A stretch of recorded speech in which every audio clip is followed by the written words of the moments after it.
Hey, Kevin Martin here, your UT admissions guy, filming this evening on January 30th, Monday, from Dallas, Texas, where UT Austin a few hours ago started releasing their big main batch of admissions decisions, acceptances, rejections for out-of-state students, and also CAP for those in-state residents.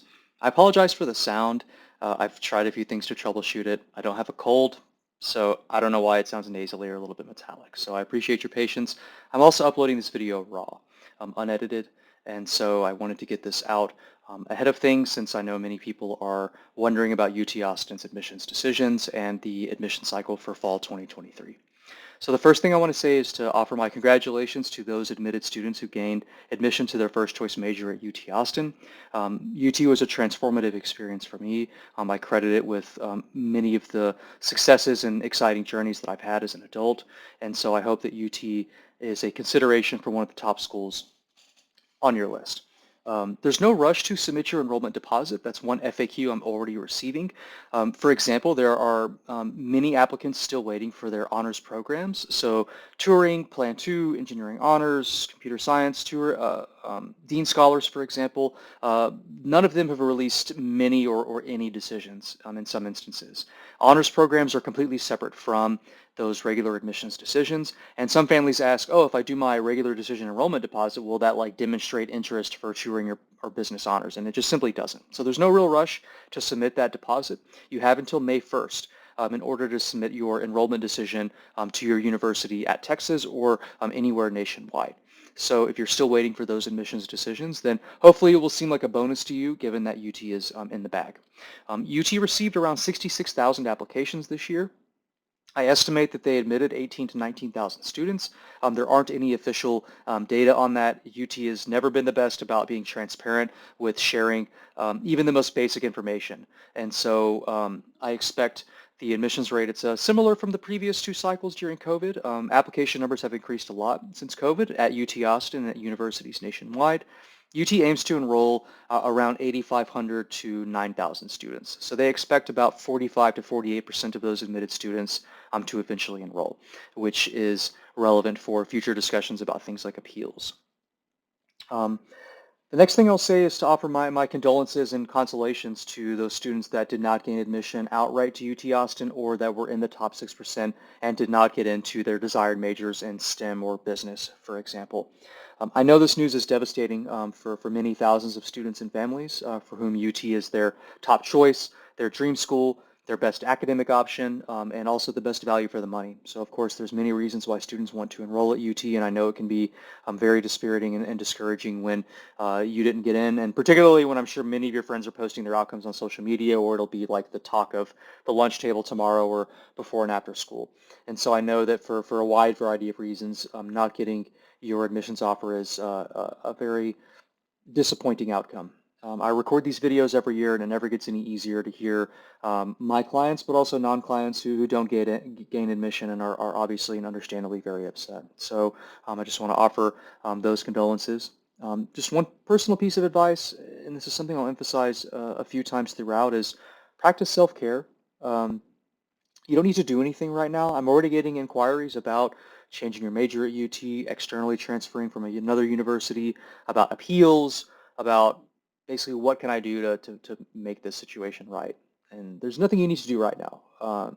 Let it rest. Take a few days, eat your favorite foods, watch your favorite Netflix series, play your favorite video games. Parents, give your students some space. This can be, a really challenging time, and even for the most confident and secure and, um, you know, students with high self-esteem, it can also really, hit some soft spots. So just give some space.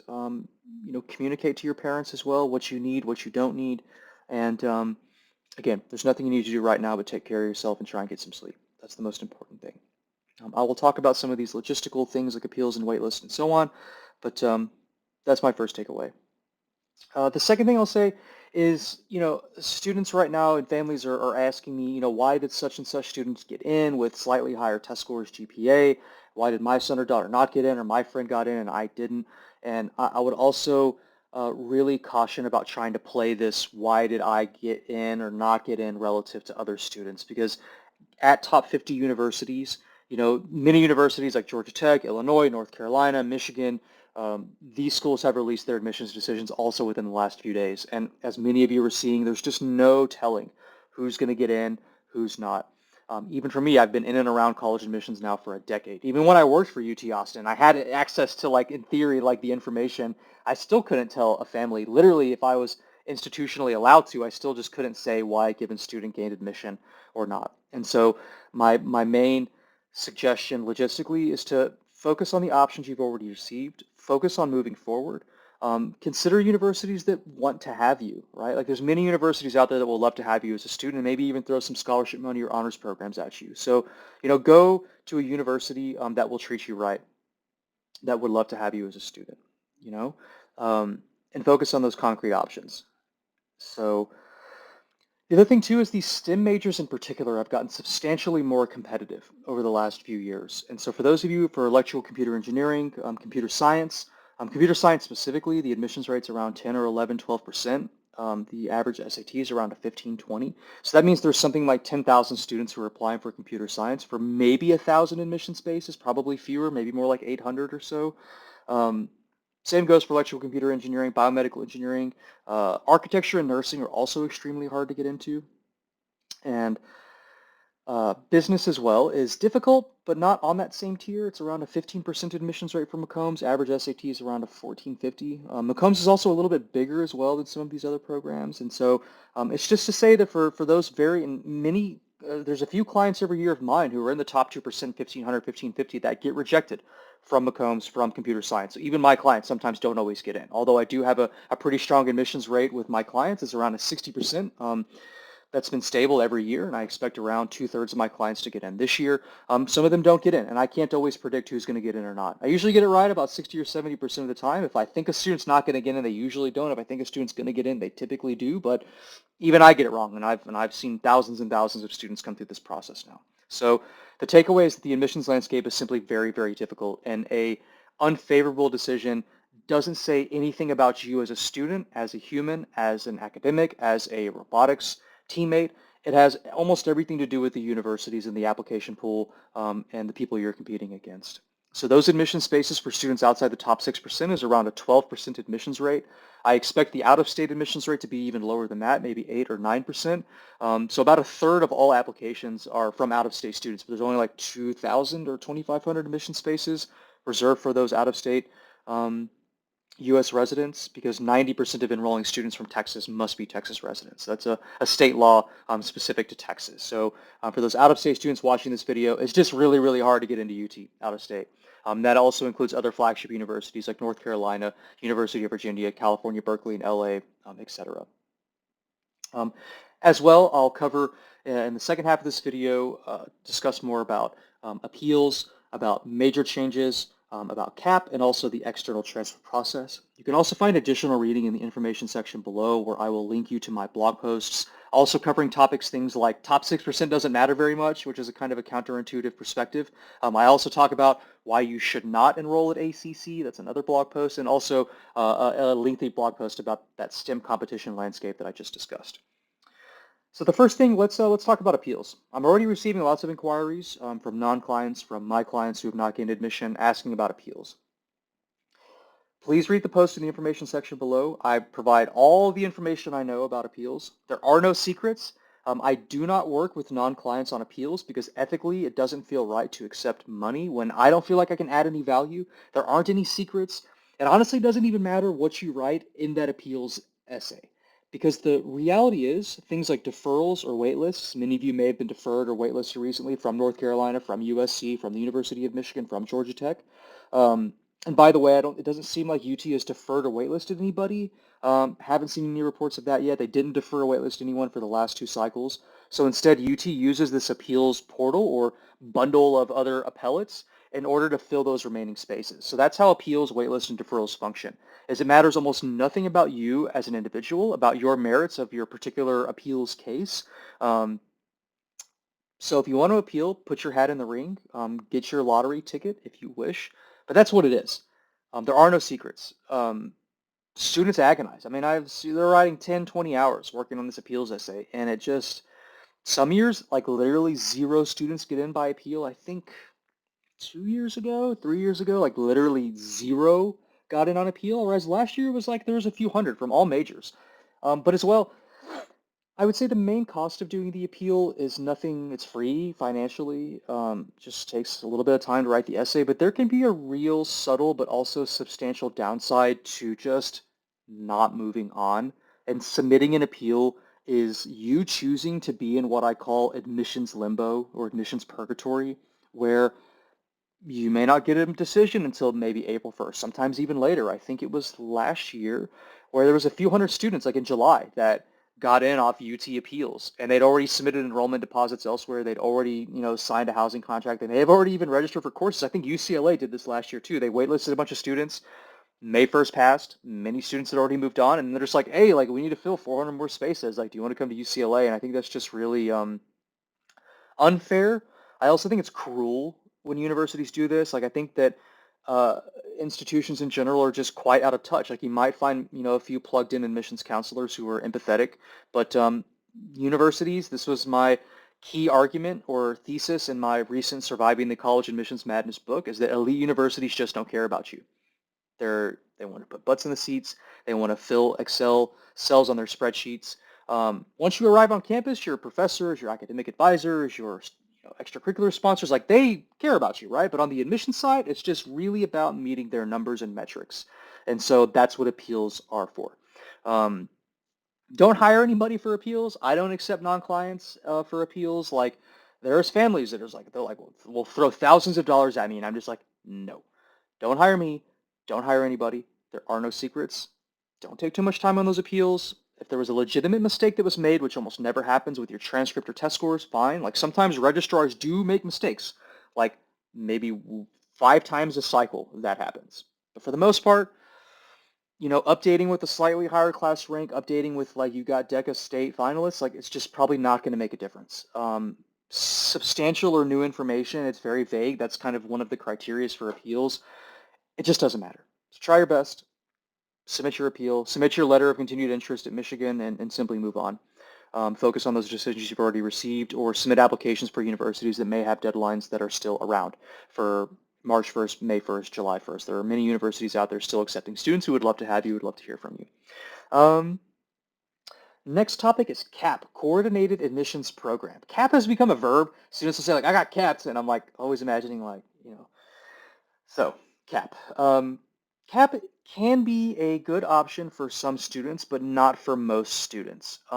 CAP requires you to take a specific amount of courses in a specific sequence at UT system schools, requires you to have a 3.2 GPA, but it only guarantees you admission into liberal arts. So for those STEM students, those business students, those architecture students, geosciences, do not do CAP. It's a related topic that I will discuss in terms of an internal transfer at UT. For those of you that were top 6%, but got liberal arts or communications or education, it is extremely hard to change your major at UT Austin. So do not do CAP with the thought of, I'll go liberal arts, economics, and then I'll try and like change my major into Macombs. Bad idea. Because there's many UT students with UT 4.0s who will get denied their major change to engineering, to natural sciences, to business. Architecture and nursing, if there's any architecture and nursing students out there, it is impossible to transfer. So if you did not get into architecture or nursing, please enroll somewhere else. Texas Women's, Texas A&M, somewhere else where you have a pathway to finish your degree. Those majors are literally impossible to transfer into, whether you're a UT student or not. So if you're like liberal arts, communications, education, and you're like, yeah, I could be cool with like, human development of organizations or doing sociology or psychology, CAP could be a good option for you. It's the only guaranteed pathway. I'm not sure if UT is still doing the PACE program. I haven't heard any students who've gotten PACE yet. It used to allow you to do this co-enrollment at ACC, but only like 200 or 300 students out of like the 45,000 Texas residents would get PACE each year. So it's like one of these things that's publicly advertised that like, I don't know, only like literally 20 or 30 students did it each year, and it just causes a lot of confusion. And I get inquiries all the time, like, how can I do PACE? I was like, I don't know. I don't know. So the other population for whom CAP would not be a good fit is if you have lots of hours from dual credit or AP, because CAP makes you take certain classes. And so if you already have 30 or 40 or 50 hours from dual credit, or could potentially claim your advanced placement or IB credits at another university, CAP may not be a good option. So CAP's a good fit for students with like fewer than 30 hours that are like pretty cool with liberal arts, or would be fine with economics and want to have that guarantee, but still have the option to apply for Macombs or engineering. also okay. Um, if you want UTSA or UT Arlington, those fill up super fast. It's like literally like Beyonce concert level where you have to like be on multiple devices like 10 minutes before the portal opens. You can check your My Status portal. It will tell you exactly when cap opens. Um, like should be all hands on deck, like everyone hitting refresh and like trying to accept San Antonio or Arlington, especially with UTSA having a really good football season this year. And I don't know, like Frank Harris coming back, like maybe he'll have a really good season the next year too. And so I think UTSA will be an even more popular option than usual. However, you do have options for UT Tyler, Permian Basin, Rio Grande Valley. Those are obviously like not the most appealing for many families, but it does give you that guaranteed pathway. I've already touched on internal transfer. I will have a post again in the information section of this video if you want to read more about how to change your major or, but again, if you don't have, if you want STEM or business, go to A&M, go to UT Dallas, where you've gotten into General or gotten into general engineering at A&M, where you have a pathway to finish your degree. Many students every year, man, like I can't tell you how many times it happens where like UT sophomores will contact me. They will be like, I have already tried to major change once, I got denied. I'm trying my second and final time to get into McCombs or engineering. But now I have to submit external transfers to Mays Business, to Jindal Business, to Georgia Tech, to Illinois, to Michigan, or wherever to try and like finish my degree in business and engineering and computer science. I get those inquiries like literally dozens of times each year around this time. So be very careful about enrolling at UT without your major. You'll see many posts on the UT Austin subreddit telling people exactly this, so that's a word of caution. Finally, external transfer. External transfer means going from one university to another. Okay, the first thing I'll say, UT does not care whether you go to a two-year university, whether you go to ACC, whether you go to a four-year university or a UT system school. They also, like this sounds weird, but they don't care if you go to Harvard or not. They literally only care about your college GPA. So for those families who are in Houston or who are in Dallas or San Antonio and they're like, oh, like my son or daughter like really wants to go to ACC and pay like crazy high out of county tuition, don't do that. Again, I share my full logic down in the information section of this video. I get like kind of gloves off. Just a bad idea. Don't move to Austin if you're not already from there. It's perfectly fine to go to Lone Star or Collin College or TCC. Um, ACC doesn't make any difference. It doesn't make any difference. And I know that people will watch this video and they will still email me and they will still be like, will ACC help my UT Austin transfer? And it does not. Okay, so I just want to clear the air on that. The second thing is, because it doesn't matter what institution you go to, you should go to the university that fits your priorities best, whether it's cost, location, climate, major, honors programs, scholarships, freshman year programs, whatever. Go where you feel like you will be treated best. That might be University of Houston, that might be Georgia Tech, that might be Texas Tech, that might be SMU. Doesn't matter. So where you enroll is a completely separate decision from whether or how to approach the UT external transfer process. If you do want to externally transfer, again, I have a lengthy transfer guide on my blog. I'm already fielding those inquiries now. Some students are already asking me about spring 2024 transfer. Um, I will assess that on a case-by-case basis, but for most of you, the earliest that you can transfer would be fall 2024. And again, focus on moving onward, right? Make the most of your opportunities in Dallas, at College Station, at Houston. Try and make the most of your freshman year. Join some student organizations, maybe play intramural sports. Try and settle in. And if by, say, early spring of your freshman year, it's like still not feeling you've given it a proper go, and it's just like you're not finding your friends, you're not finding your place, you're not being academically challenged, then please reach out to me. We can discuss that external transfer process. That's like literally what I'm doing right now. I'm in the thick of my external transfer season because the deadline for fall transfer is March 1st. So that's like the other thing I'm doing right now in addition to fielding the admissions decisions that my high school senior clients and non-clients are receiving. I think that's all that I have. Again, this cycle was a little bit more chill than previous ones. I'm actually grateful UT did not do this like wave or batch of small decisions and instead just like did like 95% of the admissions decisions were released like today. It honestly makes things a little easier, way less hectic at schools. I get way fewer like panicked emails. It's just like you get the decision and you move on. I'm glad that they did that rather than like getting some decisions and then like rejecting everybody on one day, like 5 days later. I think that's just like super not nice to do. So I'm glad UT didn't do that this year. This is probably like the first cycle in that I can recall that like nothing weird has happened yet. Hopefully that will remain the case, but UT Austin is always full of surprises. So if you have any questions, please reach out to me, kevin@texadmissions.com. Again, for those of you who did not receive a favorable decision, I wish you all the best. Please take care of yourselves.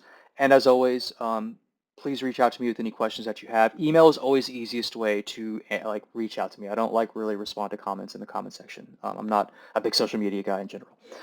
So for those of you in North Texas, please stay warm, and I wish you all the best.